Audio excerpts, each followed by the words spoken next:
তার জন্য তো ব্যবস্থা নিতে হবে। সেই ব্যবস্থা কি নিচ্ছে রাজ্য সরকার কি কেন্দ্র সরকার?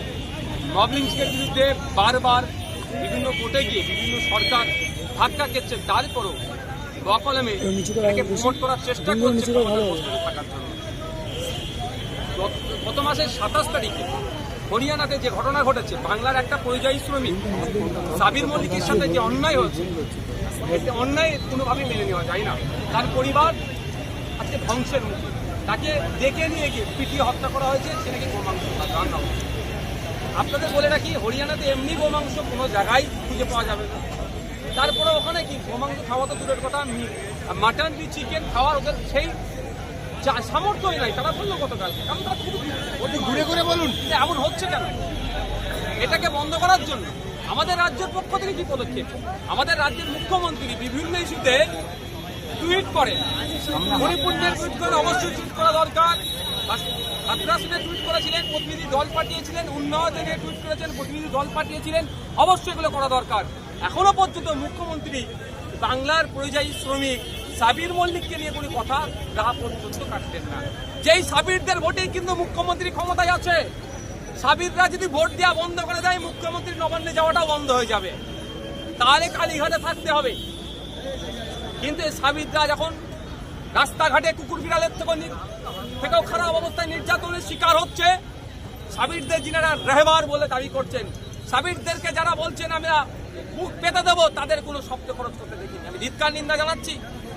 আমি আশা করবো মুখ্যমন্ত্রী এটাকে কন্ডেম করবে। সাথে সাথে জায়গা থেকে বলে যায় আপনাদের, এখনো পর্যন্ত সরকারিভাবে কোনো অনুদান বা ক্ষতিপূরণ দেওয়া হয়নি। আমি 1 সপ্তাহ টাইম দিয়েছি। রাজ্য সরকার যদি ক্ষতিপূরণের ব্যবস্থা না করে, তাহলে কিন্তু আমরা বৃহত্তর আন্দোলনে নামতে বাধ্য হব। আমরা চাই তার পরিবারকে যে চাকরি দেবে, কি চাকরি দেবে না দেবে, পার্মানেন্ট চাকরি দেবে না ওই ক্যাজুয়াল কন্ট্রাকচুয়াল দেবে, সেটাও ডিসক্লোজ করা দরকার পাবলিক ডোমেইনে। আমরা অপেক্ষায় আছি।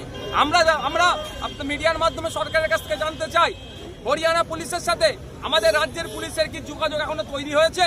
ওই মার্ডারটার প্রোগ্রেস কি আছে, কজনকে অ্যারেস্ট করেছে, কি কি ধারায় অ্যারেস্ট করেছে, এফআইআর কপি কোথায় এবং পোস্টমর্টম রিপোর্ট কোথায়, এগুলো কি আমাদের রাজ্য প্রশাসন কি কালেক্ট করেছে?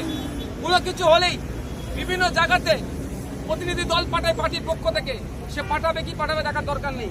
এক্ষেত্রে হরিয়ানাতে কেন পশ্চিমবাংলা প্রশাসনে একটা টিমকে পাঠালো না, যে কি ঘটনা ঘটেছে তাদের বিরুদ্ধে কঠোর ব্যবস্থা নেবে? কেন এগুলো হলো না? এই নেগলিজেন্সি কেন? কেন এত গাছাড়া মনোভাব? কেন এত এড়িয়ে যাওয়ার চিন্তা ভাবনা হচ্ছে? এই প্রশ্নগুলো থেকে যাচ্ছে। আর একটা কথা বলে রাখি, এখন দেশের লিডার অফ অপোজিশন সম্মানীয় শ্রদ্ধেয় রাহুল গান্ধী মহাশয়, কিন্তু দুর্ভাগ্যের বিষয় 4 তারিখে ভোট শেষ হয়েছে, রেজাল্ট আউট হয়েছে, তারপরে একাধিক জায়গায় মব লিঞ্চিং হয়েছে। কলকাতাতে হয়েছে, হোসেন মন্ডলকে চোর অপবাদে পিটিয়ে মারলো, ইশরাত আলমকে চোর অপবাদে পিটিয়ে মারলো, আবু সিদ্দিক আল্লাহকে পুলিশ কাস্টডিতে মারলো। বিভিন্ন ঘটনা ঘটছে। ইভেন তিলোত্তমাকে যে খুন হয়েছে আরজি করে, যে ঘটনা সারা ভারতবর্ষ নয় পৃথিবীর বিভিন্ন দেশে প্রতিবাদ হচ্ছে, সে অর্থে রাহুল গান্ধী সাহেবকে মুখ খুলতে দেখলাম না। হরিয়ানাতে এই যেভাবে আপনার ছেলে সাবির ভাইকে খুন করা হলো, পিটিয়ে হত্যা করা হলো, মব লিঞ্চিং করা হলো, রাহুল গান্ধীর কোনো বক্তব্য শুনতে পেলাম না। আমাদের ভাবাচ্ছে রাহুল গান্ধী সাহেব কি করছেন, কি করতে চাইছেন, আমাদের কিন্তু ভাবাচ্ছে।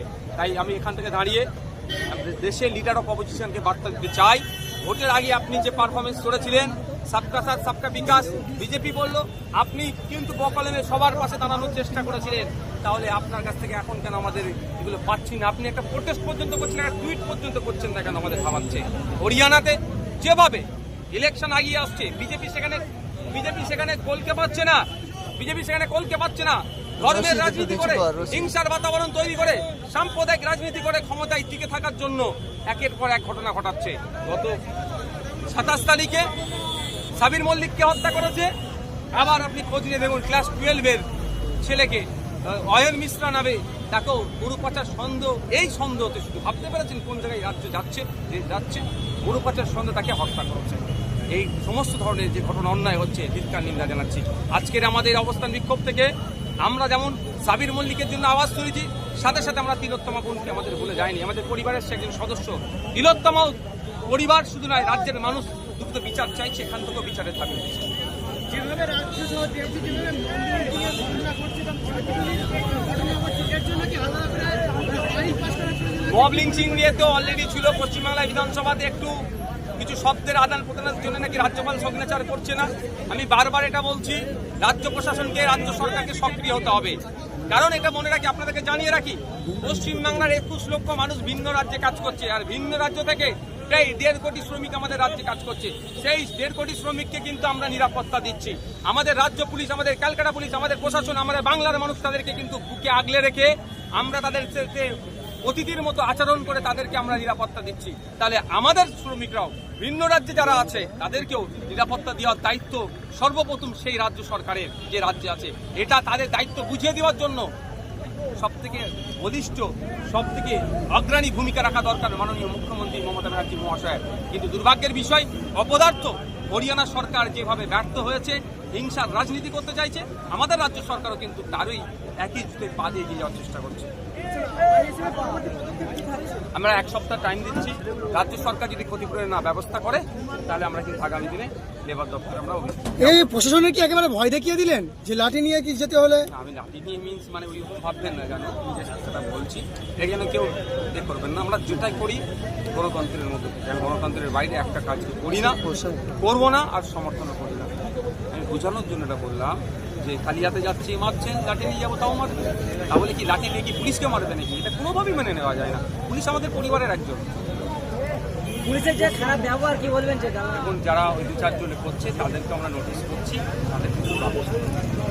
গতকাল সন্দীপ ঘোষ সহ 4 জনকে যে গ্রেফতার করেছে, তাদের কিন্তু এই আর্টিকেল কাণ্ডে না। নিয়ে গ্রেফতার করেনি, দুর্নীতি